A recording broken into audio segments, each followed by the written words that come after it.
Bismillahirrahmanirrahim. Assalamualaikum warahmatullahi wabarakatuh.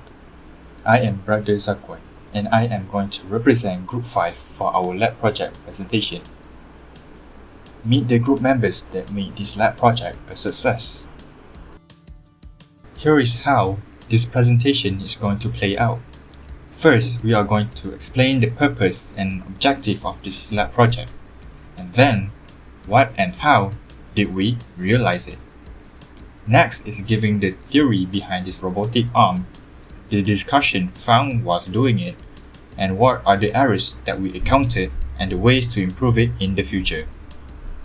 The purpose of us doing this lab project is to create a kinetic robotic arm that utilizes mechanical and electrical knowledge that can pick up and drop off objects, which is controlled manually. As for the objective, we are implementing and realizing the knowledge that we learned throughout the semester's lab sessions, mainly focusing on the theory of machine design for the motion on the links on the robotic arm. These are the apparatus used during this lab project. And here is the procedure to complete this lab project. Here is a picture of our robotic arm. It consists of 4 SG19 servos that will aid the movement of the base, grippers, vertical and horizontal control. Next, we are going to show the full demonstration of the use case scenario for our robotic arm.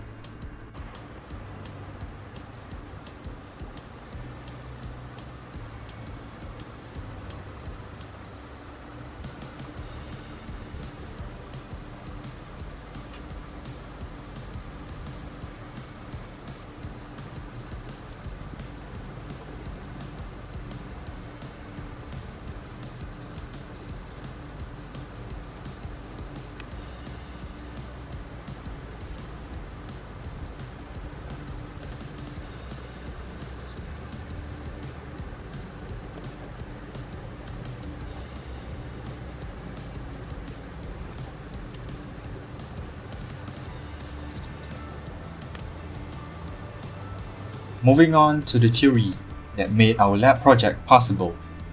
A servo is a type of a rotary actuator used to control the position, speed, and acceleration of mechanical systems. Servo motors maintain a specific position by comparing the desired position with the actual position and making precise adjustment. Inverse kinematics, however, is a mathematical technique used in the robotics and animation to calculate the joint angles or positions required to achieve a desired and effector location or orientation. It involves solving equations that relate the joint parameters to the desired position. Both of these concepts are mostly being applied in our robotic arm. Moving on now to the results and discussion. We have found that both gripper and base produce motion directly proportional to the servo angle displacement.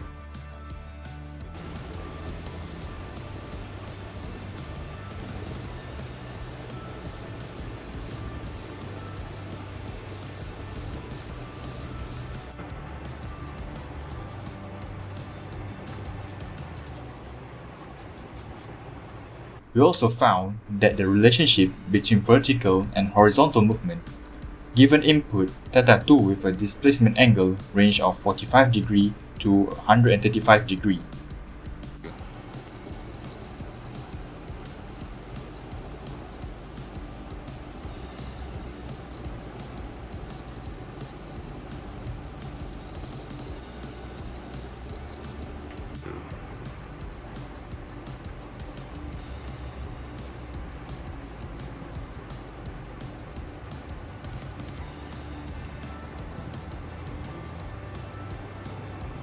Here is a sketch of the structure of the robotic arm and also a diagram for the closed-loop equation. Moving forward to the calculations being done to achieve our desired results.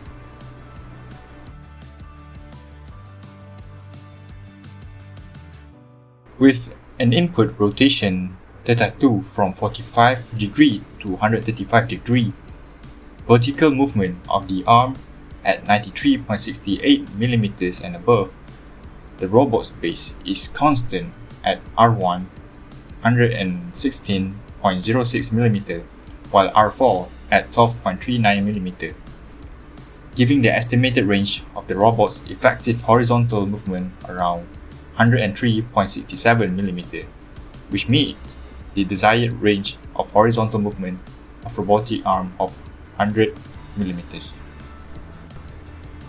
Now for the source of error on our project. The servo occasionally produces inaccurate input than what is designated, affecting the results of the output. Also, the joints of the mechanical arm were shaky and unstable during movement, producing significant loss that affected the output. The robot arm's mechanism and joints had limited range of movement, increasing difficulty to gain desired outcome of picking up objects. And lastly, the grippers had trouble picking up objects firmly and would always slip the object off during motion.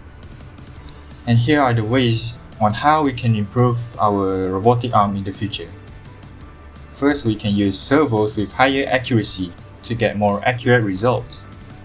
And then we can build joints with higher quality material than PLA for more stable mechanism.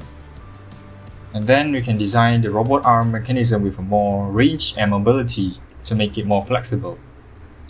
And lastly, we can use rubber on the gripper to increase the friction and to avoid the objects from slipping. We appreciate your time and attention for listening. Thank you so much.